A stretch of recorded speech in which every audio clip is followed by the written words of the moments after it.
to bring some love in here today. When it comes to mental health, we cannot ignore the unique challenges faced by Black men. This goes back to slavery and Jim Crow. Black men had to be tough just to survive. But this pressure has created generations of men who feel isolated in their pain. Historically, Black men have been seen as the rock, the protector, the provider. They carry the weight of societal expectations and often the pressure to be excited for you, Black man. I'm telling you, I am so excited for you. I know it may look tough for a lot of y'all, but I'm telling you, I have been in spaces where the work is being done. And we're going to talk about that, right? We're going to talk about some parts of that. Because some parts I've been to, I can't share with y'all. But listen, what we have tonight, it is for you. Put your questions in the comment section. All right, put your comments in the comment section. This is an open and engaging conversation. He and I will dialogue, but you're more than welcome to drop those questions in the comments. So we're going to go ahead. He's already backstage. Listen, we done prayed. We done got this thing ready. The fire is already there. I don't want y'all to miss this.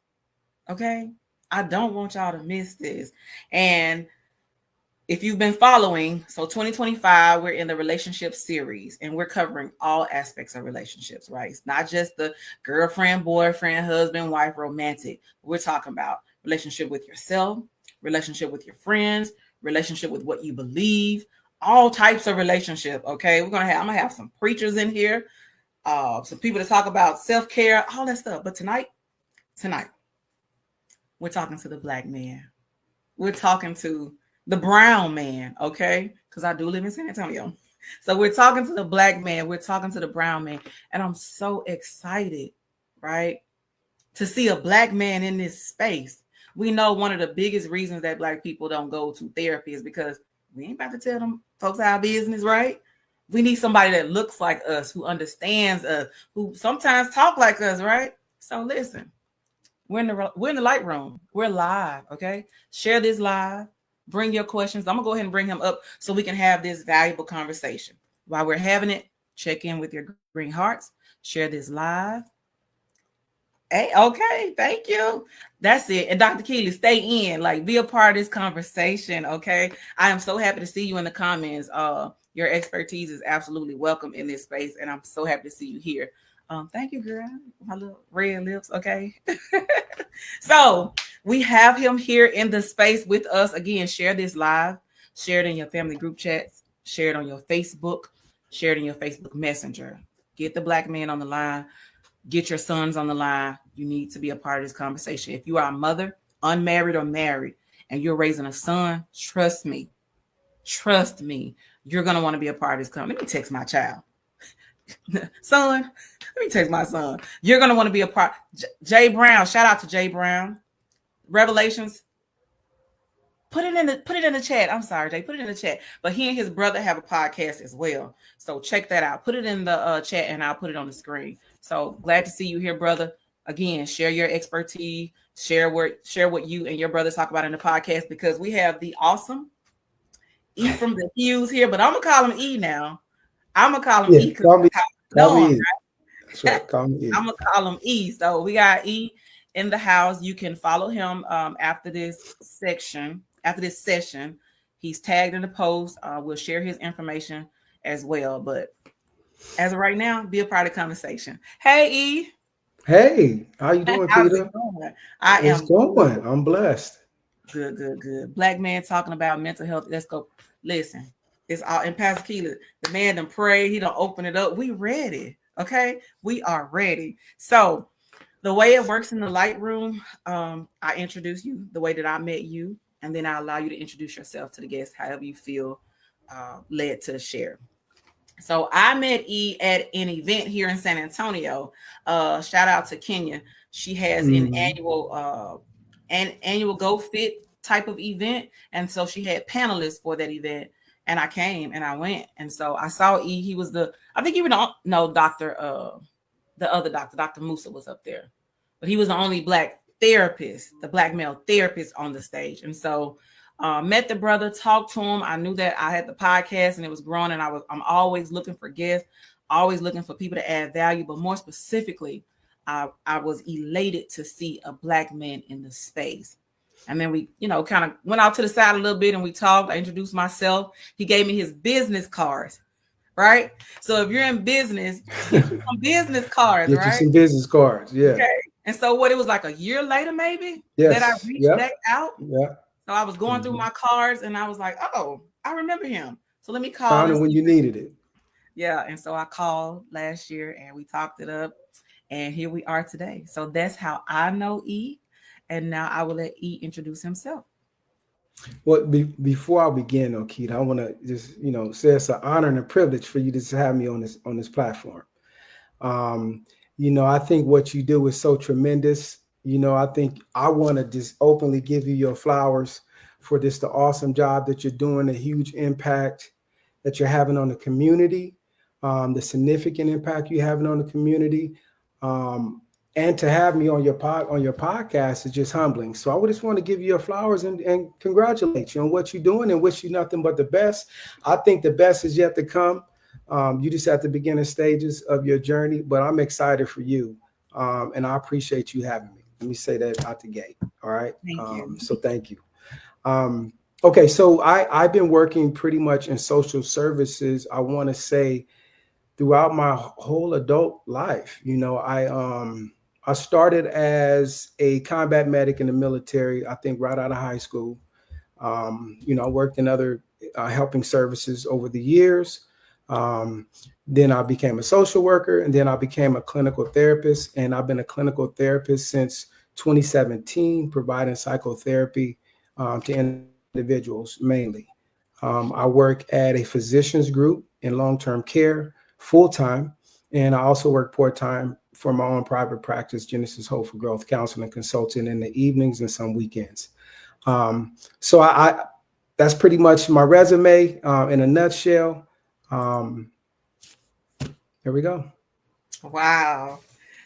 Come on. Okay. So just so y'all know, again, you heard the resume. Actually, you heard a portion of it, a part of it. You ain't even heard like the inner workings, right? So just know this brother knows what he's talking about. And again, I know sometimes and it's right. It's by right. Okay. Systematically, culturally, historically, we have our reasons to be reserved. We have our reasons to not trust. We have our reasons to even not understand, right? But the goal here in the Light Room is always to educate, empower, and equip. And so when I'm connecting with people, that's three things that I'm looking for. And so anybody that comes in this space has the ability to do those three things. And so we're going to have this conversation. And like I said, I'm just facilitating it, but you're talking to the brothers, right? And I want to emphasize and shed that light on the brother because Stephanie, shout out to Stephanie Richardson in Austin, Texas. She hosts a men group, and we were on the panel together for the men's summit here in San Antonio. And so just her mentioning that there was not a lot of research on Black men's mental health.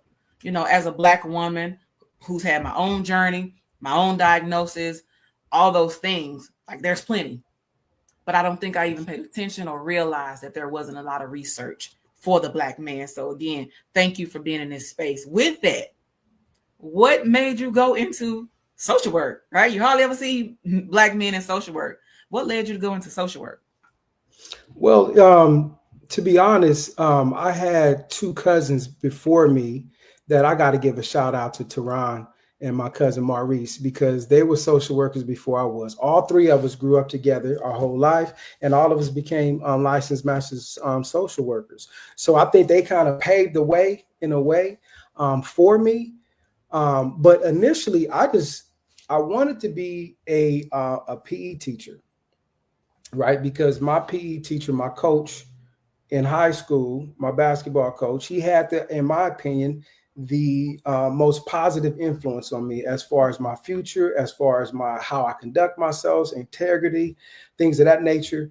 So I figured I wanted to work to be able to reach the youth, and the best way that I thought to be able to do that was to be a PE teacher. So when I started school initially, that was my goal. Until someone informed me of a degree in kinesiology, which I couldn't even spell. And then they told me the list of classes of anatomy and physiology that I would have to take. that kind of discouraged me, to be honest. So that kind of directed me to sociology and social work. But growing up, we just always had a passion to kind of work with people, to kind of, a passion for change.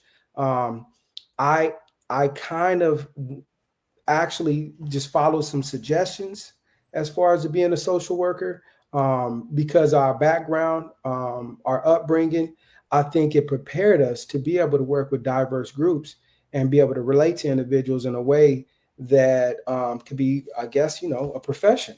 Our upbringing was able to equip us to be able to translate that to be an asset as far as being working in the field of social work. So I just, a desire for change, a desire to kind of, help and assist people along the way as they struggle. And like I said, just kind of being influenced by cousins I had previously that already have been kind of master's level in the field also. So shout out to you and your cousins, okay? Yeah, That's I a got to beautiful give them a shout out. Both Howard grads. Yeah, I got to give them a shout out. Yeah. Yeah. Okay. Well, good. I love to see it. We love to see it. And it's absolutely necessary. And you said, something about the way you grew up. Where are you from originally? Originally, I grew up in San Diego, California. Um, Graduated from San Diego High. I lived kind of different places around Southern California, but I would say most of my years are spent in San Diego, California, where I mainly grew up. Okay. Okay, cool. So I want to dive into, the men's mental health, Black men's mental health. Not a lot of research. There's still a lot of work to be done. And even if we just speak to that thought about it not being a lot about there, not being a lot of research, why do you think that is? Other than the obvious, but from your professional opinion, why do you think we don't have a lot of research specifically for Black men's mental health? Well, I'm gonna go back to my graduate school, because I graduated with my master's at UTSA, transferred from San Diego State to UTSA, and in, I want to say, 90% of all my classes here in San Antonio, I was the only African American male. So I have some ambition, and I have some desire to want to recruit more African American men in our subject as far as social work. So that's a personal goal of mine. But to answer your question, if I'm just honest, I think there's a misconception that social work is not lucrative, right? So you might have a lot of brothers that's going towards a more lucrative type of. Besides, it's a female-dominated field. You know what I mean? Particularly Caucasian female-dominated field, for whatever reason. But I think it's mainly because it's not really, there's a misconception it's not really lucrative. And it seems like a field that brothers just not really interested in, because we got this idea of a social worker, again, being a white Caucasian woman, and that's not always the case. So I would like to try to do my best to encourage, brothers to consider social work or sociology, psychology.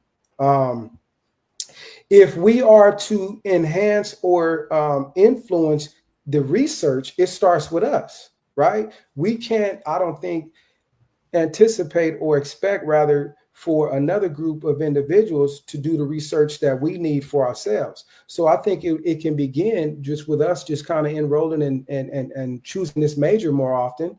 That way we can we can be a part of the research groups. We can be a part of the policy making. We can be a part of the groups that's basically deciding where the grants go and where they don't go, and why a grant should go a certain area. So I think it's it comes back to us and our willingness to do something different than what we normally are doing. I want to make social work attractive. I want to make mental health for Black men attractive.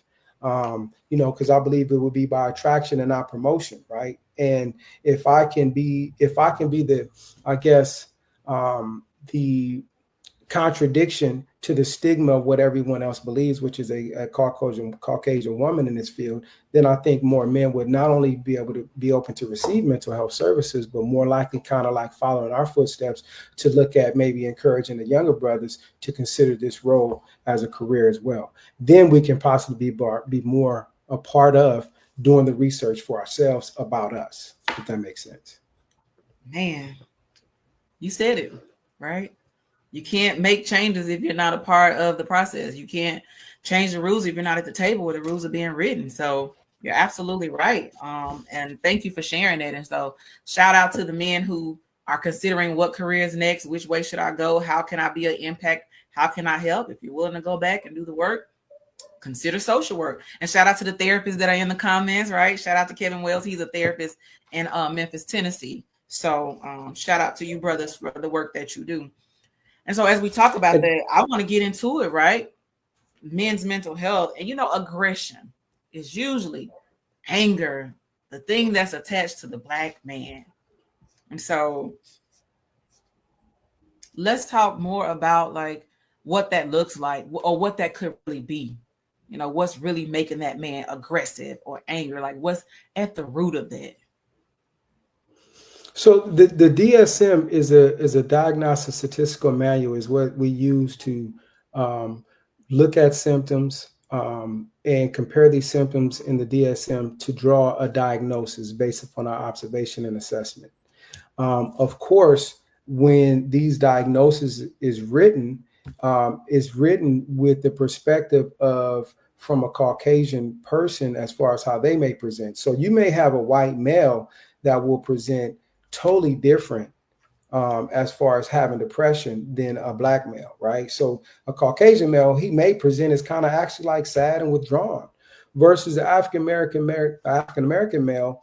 Statistics and data statistics analysis show that it will be presented as aggression, easily angered, easily irritable, right? Whereas then it would be diagnosed as more of a behavioral issue versus a mood issue. So if the mood issue is never addressed, then that's why we're probably the most undiagnosed or underdiagnosed and undertreated and misunderstood. Because again, if we're not in those rooms to add our voice to the policy decisions when they're kind of like formulating the DSM, then our voice won't be heard and our perspective. That's why I was pretty much taking it as a privilege being the only African-American male in the classrooms I was in, because we will teach them how to treat us, right? They need to hear from me because so they can be culturally competent on who I am, who we are, right? Versus just going off of what they see on social media or television or talk by their parents or history.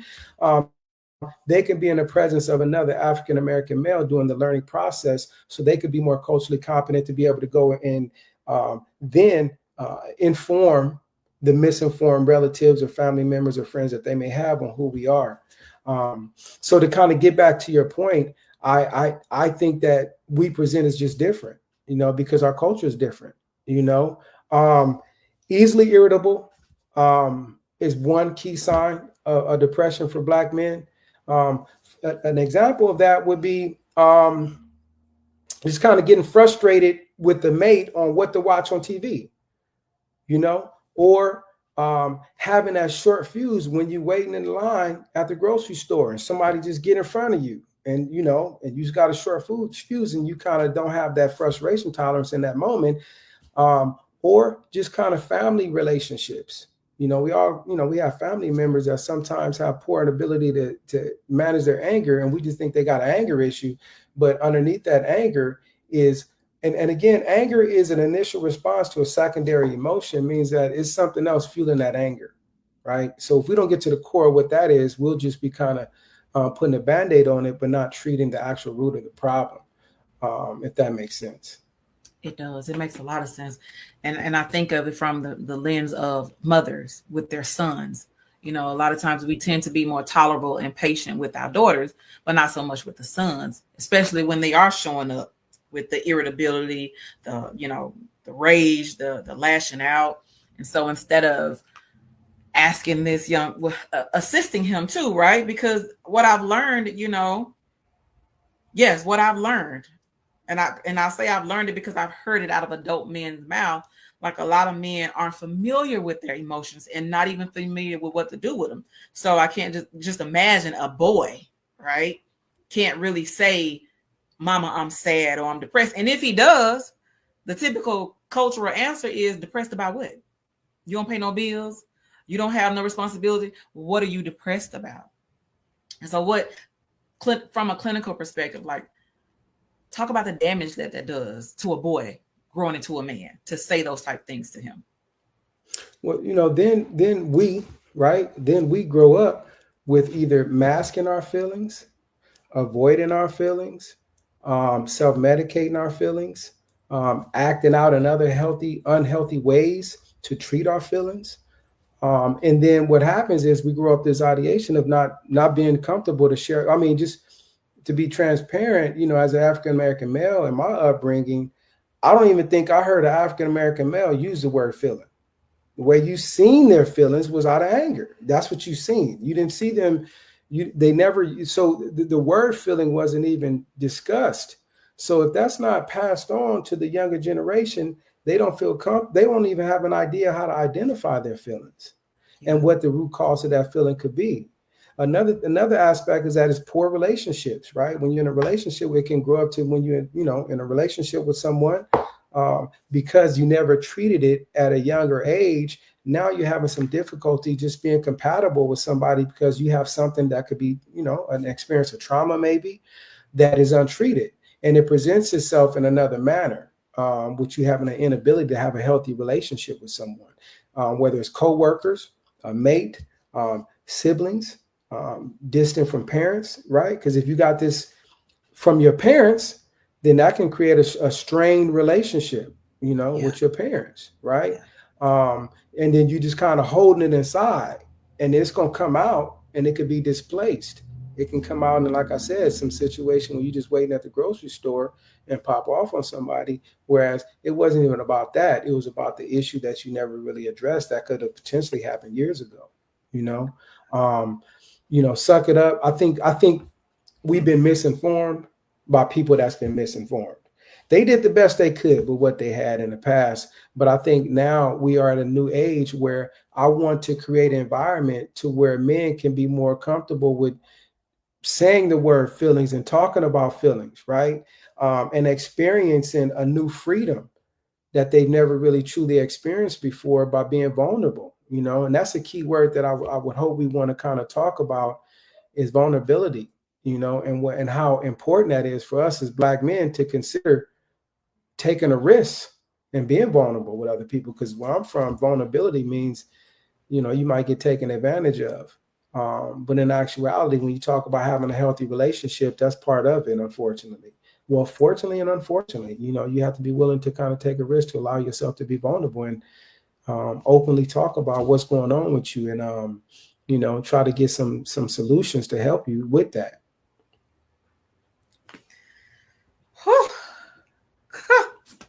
It's good. The people said it's good, right? I'm just telling you what the people said. The people said this is good. And I do have some comments that I think will fit right into the conversation. So I'll start sharing those comments. And so just to piggyback off of what you just said about where it's starting from, one person says it started from childhood.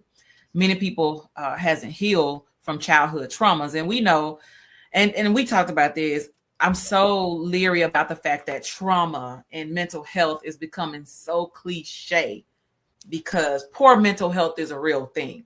Mental illnesses is a real thing. And so is trauma, right?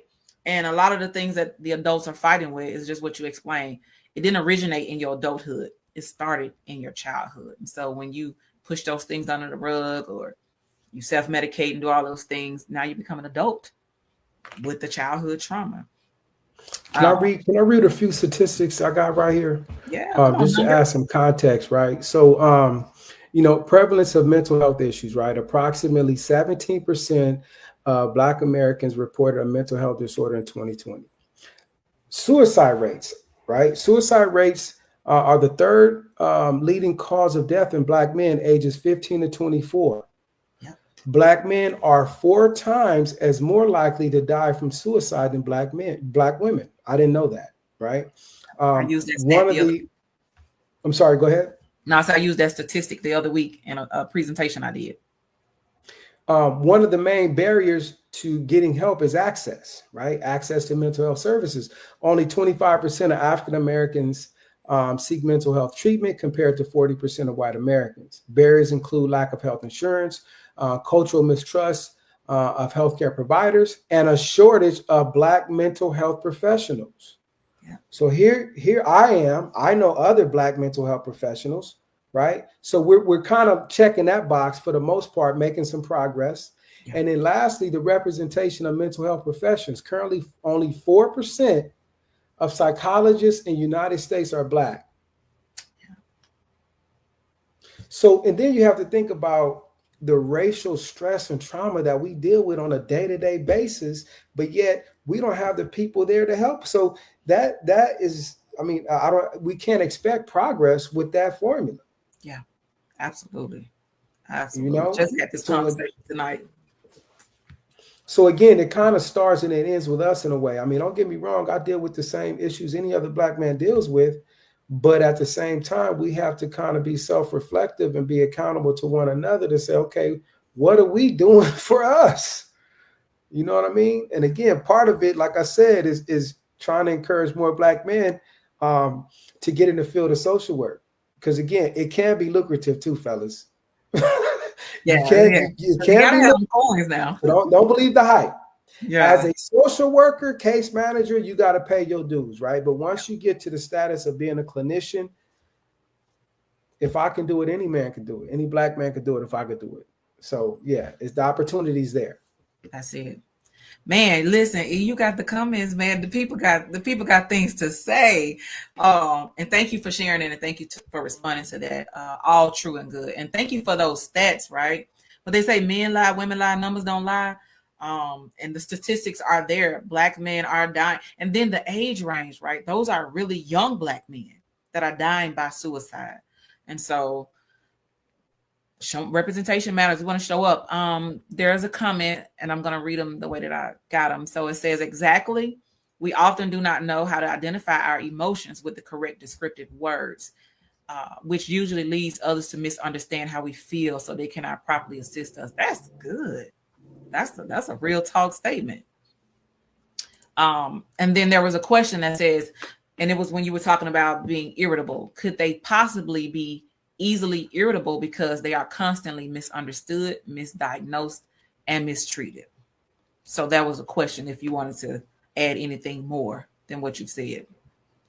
Well, I would say in a sense, absolutely. But I think that just intensifies the irritability that's already there due to the condition, right? So if I have a condition and I'm not getting it treated, and then I'm faced with people that either don't understand me or don't provide me the help that I need, that condition is going to worsen. So yeah, those are factors, but those, I wouldn't say that's the root cause or the causation of it. It could just be as simple as depression.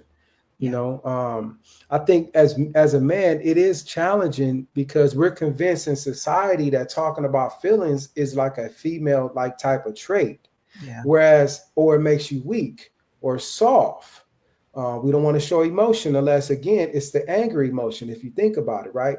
But again, going back to the vulnerability, I think for progress to be made, it's important for an individual to consider allowing themselves to be vulnerable, at least with another man. So that's why if I'm there when a person, I want to be the therapist that I would want to meet with. You know what I mean? That when I walk in, to make me feel like, okay, you know what? He understands me. He gets me. You know, from a cultural aspect, because with them, it doesn't have to be discussed. It's just assumed, right? Yeah. Because we live in American culture. But with us, it's, you go in there, you got to talk about, the foods we eat, the culture, things of that nature, and connect the bond. That way they feel safe and opening up and getting to the root cause of what their issue is and not just treating the symptom. Those are symptoms, but not the issue. Ooh. Okay, I hope that answered your question. Sense. If not, it gave us a lot of insight. So thank you for sharing. And so Trevor's here. Hey, Trevor. Mr. Baker. Trevor says, Mr. Baker. Okay. And Trevor, I have been using your terminology. Next, Mr. Baker. Huh? I said he next. Yes, Trevor. Yes, but I have been using his terminology and what he had to share from that panel discussion about consent. And I've been sharing that Consent. with any Black man I come in contact with. And, you know, even what Jeff May said about that contract, like if somebody's not respecting you, allowing you to be human, then you gotta cut that contract. And so I encourage men, you know, as they begin finding these emotions and delving into it and see what that is, like you gotta also, it's reciprocity in relationships, right? If that woman, that job, that situation, whatever, does not allow you to be human with love and respect, cut it. You need to cut it. But Trevor says, I have always been very intrigued to see how poverty or limited word volume in households put urgency on matters that are deeper than what we are seeing, like internalized oppression, living up to appease rather than be actualized in who you are. Trauma can fragment how you see yourself and frame your worldview more than you realize. That's good, Trevor. And I think we talked about that a little bit too over the weekend. Absolutely. Mm-hmm. So, and it's real. You want to share more from Trevor's point? Because like I said, we did talk about this weekend. Right. And I mean, you know, it's, again, if we go back to our household, the individuals raising us did the best they could with what they had, right? And now we're at just a new age where it's like sometimes it can be I think either overly diagnosed, right? Some I think behavioral or psych conditions can be overdiagnosed with us as far as Black men. And then some mood disorders can be underdiagnosed, right? It's almost like with the young Black boy, society sees him as a man, right? So they can overly diagnose the behaviors, right? Which again is just a symptom of a more core issue, and underdiagnose the mood stuff, right? So if we address the mood, then it could just kind of like, I think maybe cancel out or eliminate the symptoms of the behavior. So, and as it relates to trauma, I think that our trauma is different from their trauma, right? I mean, I can be riding down the street to this day and I don't have no warrants or nothing. And if the police get behind me, that's a traumatic event. And it gets downplayed like it's nothing. Everybody doesn't have to kind of go through that. Yeah. Right. And that's not a situation that, you know, I created for myself, but I think society kind of like put us in a situation where we've had this repetitive interaction with law enforcement, and we know how bad it can go at any point in time, that's a condition that we share among Black men that I don't think most other nationalities can relate to, you know. So that's a traumatic event among many others, you know. Man, that's real talk. And Will said, you know, hashtag systemic toxicity. That's a real thing. And I, you know, a couple of conversations I've had this weekend, and I've told people we can't deny what's actually happening. We wouldn't have to talk about slavery and racism so much if we wasn't still experiencing the residue or the active measures in it. Like, it's 2025. I still have to fight to be Black, fight to be a woman, like fight to be a Black man. You still got to wake up and fight to just exist. That's tiring. That is tiring. And it's what our ancestors endured. And here we are in 2025. It's what we still have to endure, you know? And so, and I told you this, I had a very bad habit, right? When my child was younger, and saying to him, and I know I picked it up from somewhere. And if you're saying this to your son, I'm so glad I stopped doing that. But if you're saying this to your son, please stop. You were born with 2 strikes against you, right? You're Black and you're a man. The 3rd strike would be an ignorant Black man or a stupid Black man. Waking up as a child, right? I had no choice in being Black. I had no choice in being a boy. And I'm already in trouble for that. I already have to feel anxious about that. And so, and sometimes, you know, as a parent, you mean well. It comes from, like you said, that fear. You don't want nothing to happen to your child. You're just trying to prepare them for the world. On our own children and on our own selves sometimes. And again, to go back to what Will said, that's systemic toxicity. I know I heard that from somewhere. Otherwise, I had no business saying that. But we should never, that shouldn't be the case. Like you said, ain't no Caucasian boy waking up and his daddy saying, well, son, you got 2 strikes. You're Caucasian and you're a boy. He gets, for the 3rd one, you can run the world because you're a Caucasian and you're a boy. But my boy gets told to go hide in the corner because you're black and because you're a boy. No. Mm-mm. Mm-mm. We've been, what you said, we've been misinformed by people who were misinformed. And therefore, I think because again, why it's a need for us to be in these spaces and places, our trauma responses is misinterpreted, right? Like our trauma responses may be like I discussed, hypervigilance, you know, or mistrust like of clinicians, mistrust of law enforcement, of medical personnel, you know, just kind of mistrust and just kind of emotional detachment because there's no connection. So I would like to be that individual that will create more of a bridge to brothers so that they could be more open to possibly again seeking some help, because I think a lot of times too we downplay the struggles that we're experiencing, not knowing that there's some solutions for it, and the condition or the rate where they're functioning is not at their best rate. They're not getting the best quality of life because they got this little nagging issue that's going on that they've just grown to accept because we're creatures of habit, but not knowing that it's another level of freedom that they can experience if they would so choose to kind of get some help for it. So I want to make myself available for that, you know. Now, it's blossomed to this. I can't tell you that was my idea when I first got into the field.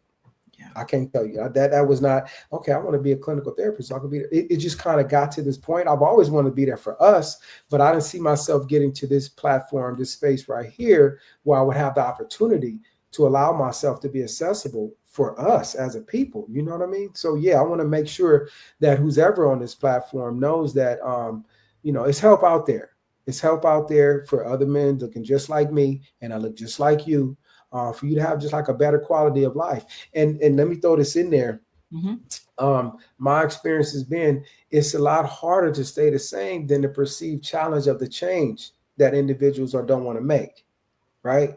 So it's psychotherapy kind of becomes a little bit more doable when individuals stop convincing themselves that it should be hard.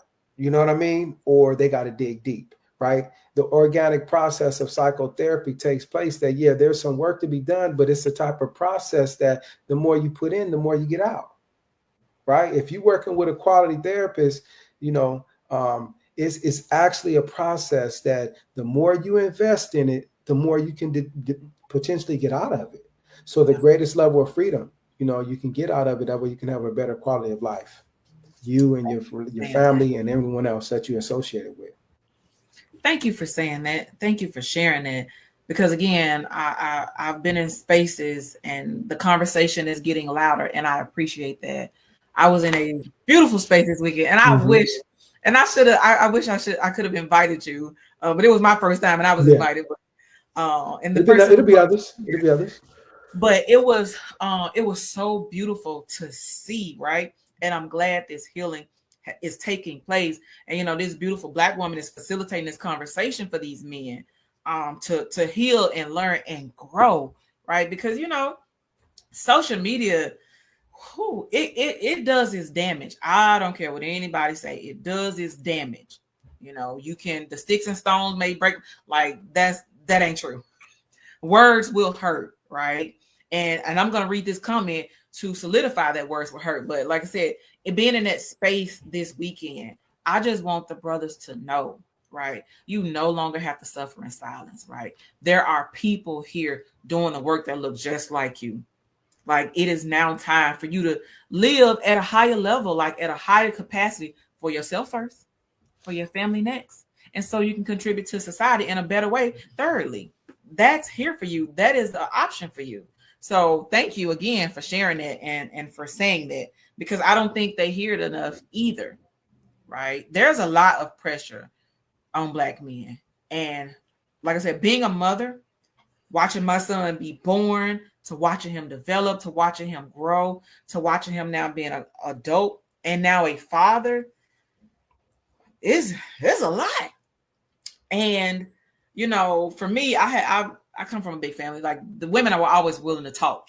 through things and about things. So I have a very big vocabulary. I have a lot of words. I understand a lot of things, but men, not so much. And then too, it was almost like a natural thing for him to just kind of hold things in, almost as if that's just what men do. And so I noticed that about him, but I just want the men to know that it's okay to feel your feelings. Darius said he got feelings. He said it loud. Well, he said, I have feelings. I'm saying now, loud and proud. And that's what I want. And so the whole sassy thing, right? That's another trigger thing. The language, man, we do so much damage to our own selves, our own culture from the language that we speak. And so a lot of men are afraid to get the healing that they need because they don't want to be called sassy. Now, there are some men who operate in victim mentality, talking about what it is. But there are some men who really need that release and they don't know where to get it. They don't know how to get it because they don't want to be sassy. Right. And it doesn't, again, I want to make psychotherapy attractive, or, psychotherapy or just self-help, right? Or coaching. I want to make it attractive, right? And it doesn't mean that you're weak. It doesn't mean that you soft. It doesn't mean that you crazy.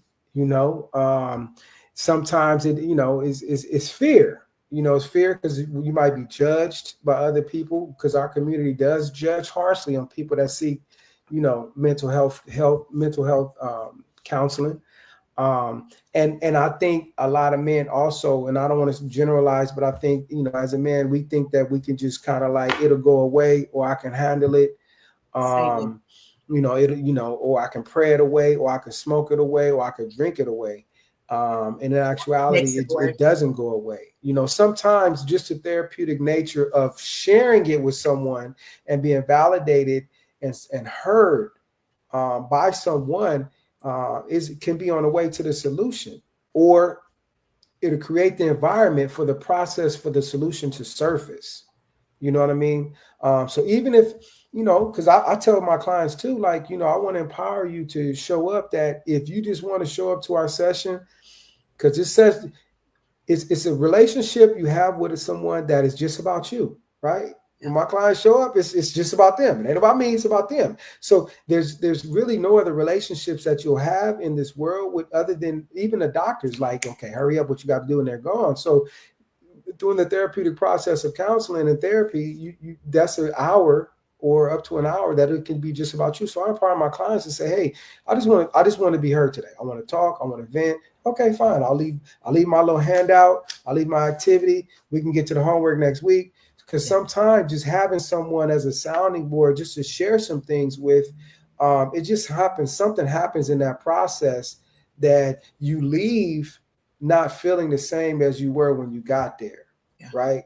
And I think, many of my clients, they vary in degrees of illness and the rates of recovery. So some of them have more work to do, and some of them, the rate in which they recover, it differs from individual to individual. Some of them, you can just show up and give them some time to vent and just for them to be heard. And now they can go on and leave and be able to take care of like their day to day, So I just think that, I want to make it loud and clear that it definitely has a lot of rewards as long as you invest the commitment, and I think the willingness just to allow yourself to be, open to change.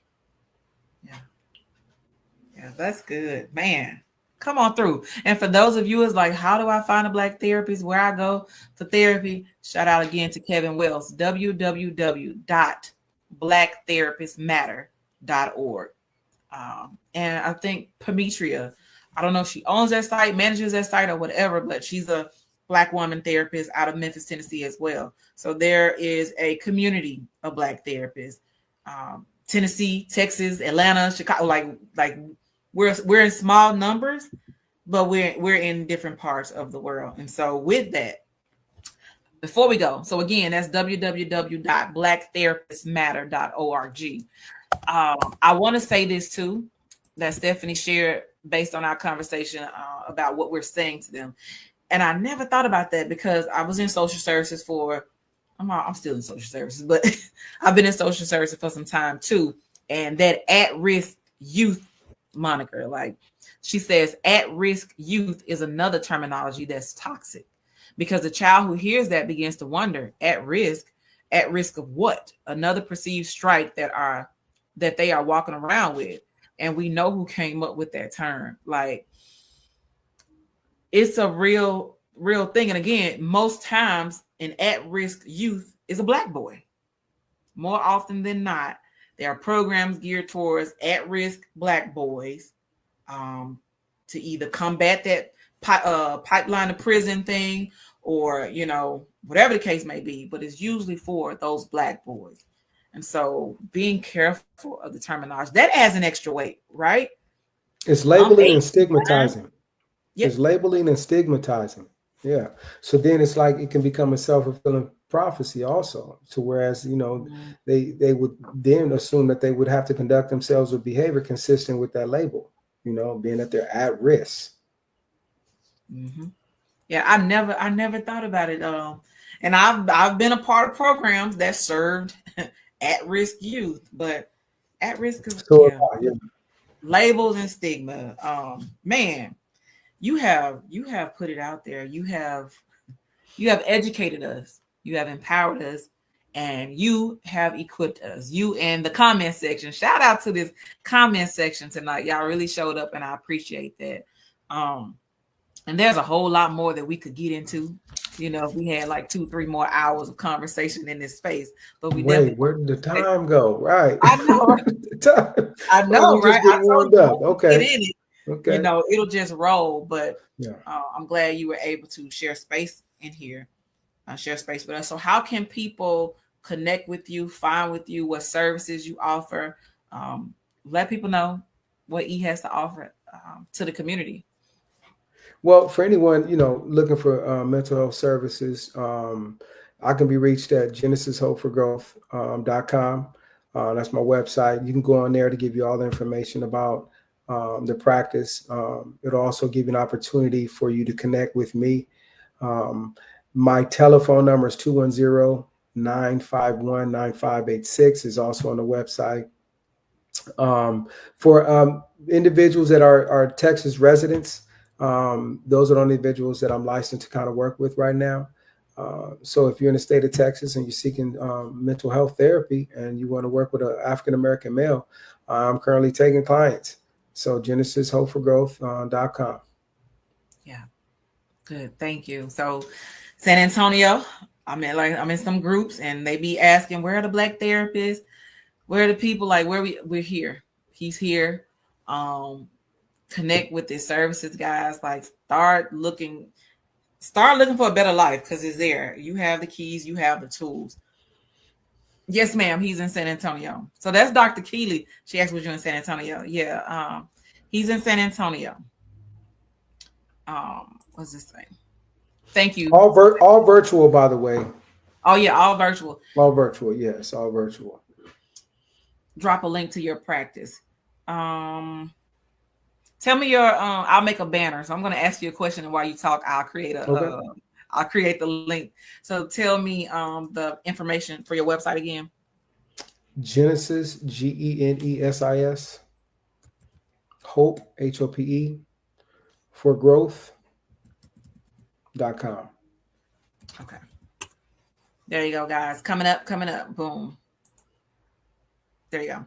Genesis Hope for Growth.com. Okay. Yes, and he is in San Antonio. He is Texas-based psychotherapist, licensed clinical social worker, Black man, you know, been in the trenches, know what he's doing. And then you heard his heart space tonight. So if you, again, have a son, nephew, brother, cousin, anybody who can use the services, and, you know, if we can't service you here this way, there's a network. Again, blacktherapistmatters.org. That's also a resource. Reach out. Oh, I got this book, right? When we talked about the book, I did make a banner for the book. If you wanted to like mention the book before we start wrapping up. Oh, yes. For the brothers out there. So I was a part of a men's group, and we met before. This is way before, virtual, when it was just like phone conferences. And me and about 4 of the brothers, we would meet on a phone conference weekly every Saturday, and we would go to different sections and chapters of this book. And I think it was really helpful because it gives us, first of all, it creates an environment where you can be safe amongst other Black men. And then it also gives you an opportunity to be held accountable, right, amongst each other. You have to be committed because it was every Saturday morning at a certain time. We would all chime in. We would have an expected section of the book that we would read, then we would reflect and discuss it. And basically what the book kind of referred to was how we, as Black men, we tend to have to walk around with masks, which is another issue, right? We tend to, because we want to fit in, we don't want to disrupt certain things. We tend to walk around with a mask, but I think the most intriguing aspect of that is that many of us is not even aware that we're walking around with a mask. So we're not really being our true selves because we believe if we are our true selves, we may not be accepted, we may be judged, misunderstood. So therefore, unmasking the Long Ranger is I think a helpful tool to use, just gaining more self-awareness, insight, the courage, and again, the courage and the freedom to kind of be yourself, however you come, and also the willingness, again, to take risks and being vulnerable with establishing wholesome relationships with other men. Another thing I think is really important for us as Black men to understand is that I understand that it can be hard for a man to be willing to ask another man for help. I mean, just that alone can be a challenge. Be like, yo, I'm not in a good place. I don't know what's going on, and I could probably benefit from some help. It takes a lot of courage to do that. But once you've done that and initiated the process, typically before you get into kind of like the real challenges of therapy, that's like the hardest part, is just being willing to practice some courage to ask another man, hey man, you know what? I can probably benefit from having this conversation.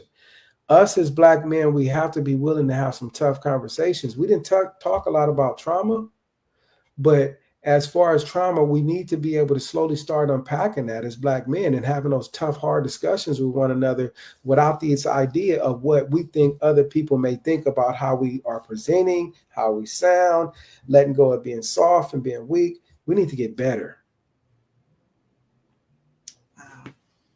Wow. I love it. I love it. Thank you. Thank you for sharing that. I did put that information for the book in the comments. Okay.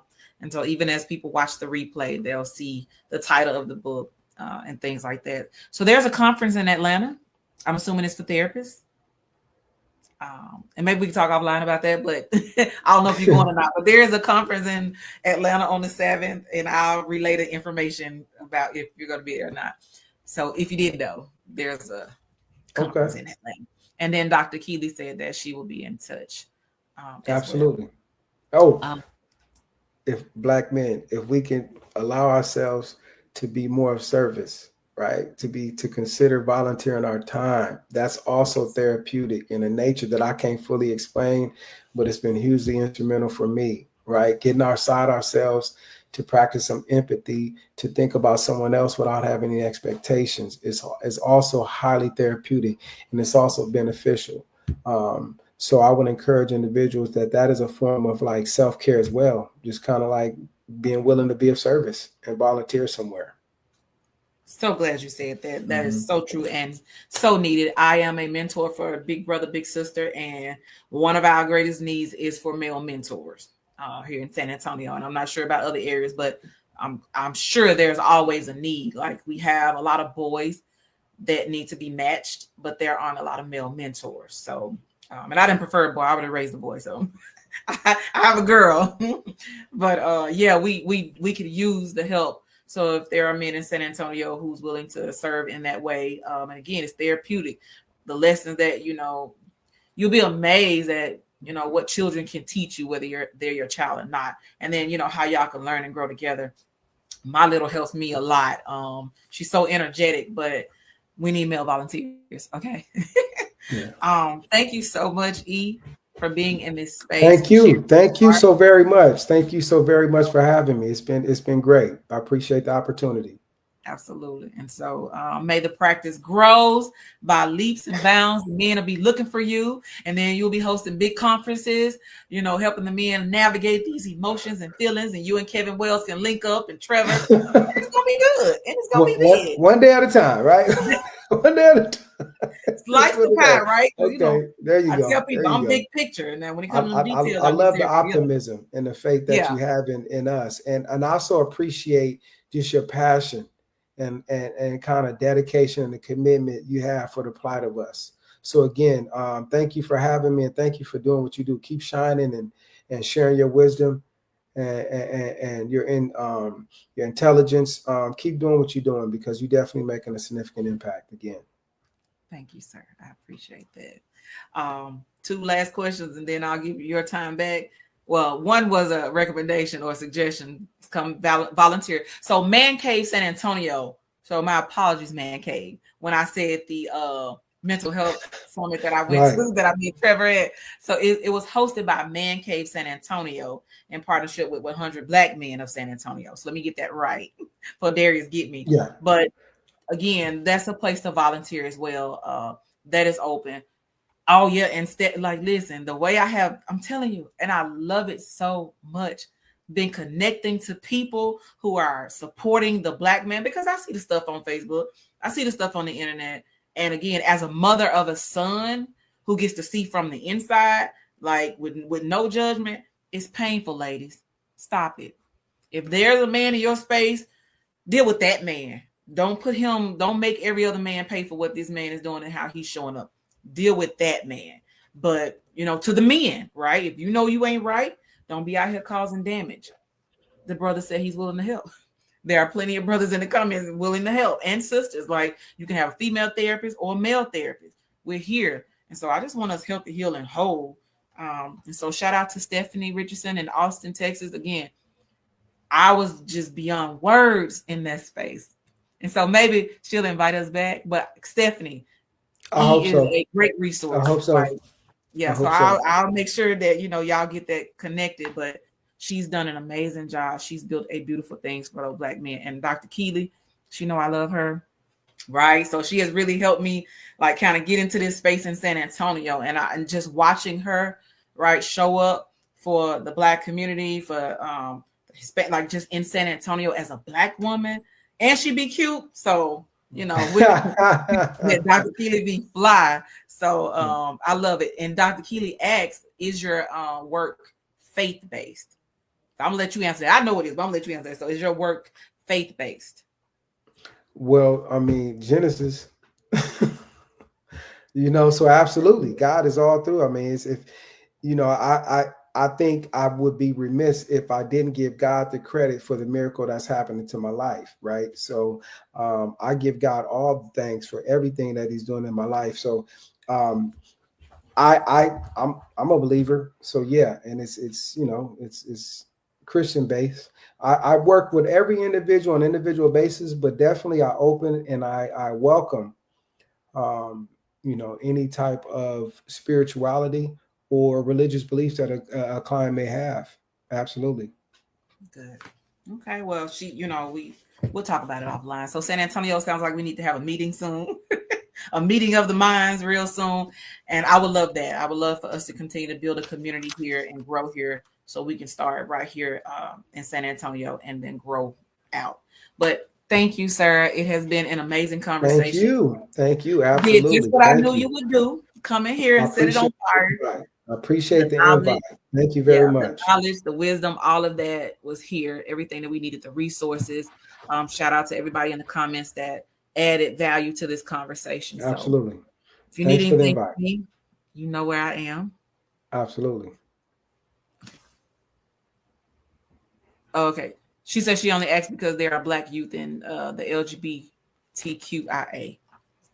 But yeah, we'll definitely get together, all of us, and kind of like talk about the service and how we can serve. But I think it's open, Dr. Keeley. I don't think you have a problem with that. But yeah, so I'll give you your night back. We'll go ahead and wrap it up. And again, thank you so much for the work. Absolutely. Absolutely. Thank you for having me. You have a good evening. You too, sir. Bye-bye. Y'all, okay? I told y'all. Like, I'm grateful, right? And I don't take it lightly. I do this because I know we need this, and it just has to happen. It's time for healing. It's time for a different life. It's time for a different perspective. It's time for change. There are resources here, there, wherever you need them, and we're growing. You just seen a Black clinician, a Black male clinician at that. So we may not be as big in numbers as the others are, but we are growing. So bloom where you're planted. If you can connect to somebody, Memphis, Tennessee, I have a list, right? There are Black male therapists in Memphis. I have a list. And again, blacktherapistmatter.org. There's a list. Psychology Today, San Antonio, there's a list. Atlanta, there's a list. And some of these therapists and clinicians are licensed in multiple states, right? So you don't have to just live in Memphis or live in Texas. Some of them are licensed to serve you in multiple states. But thank you all for checking into the Light Room.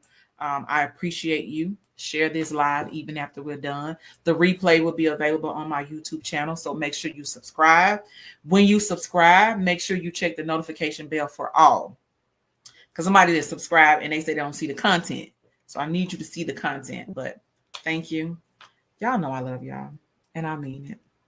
Have a good night. To bring some love and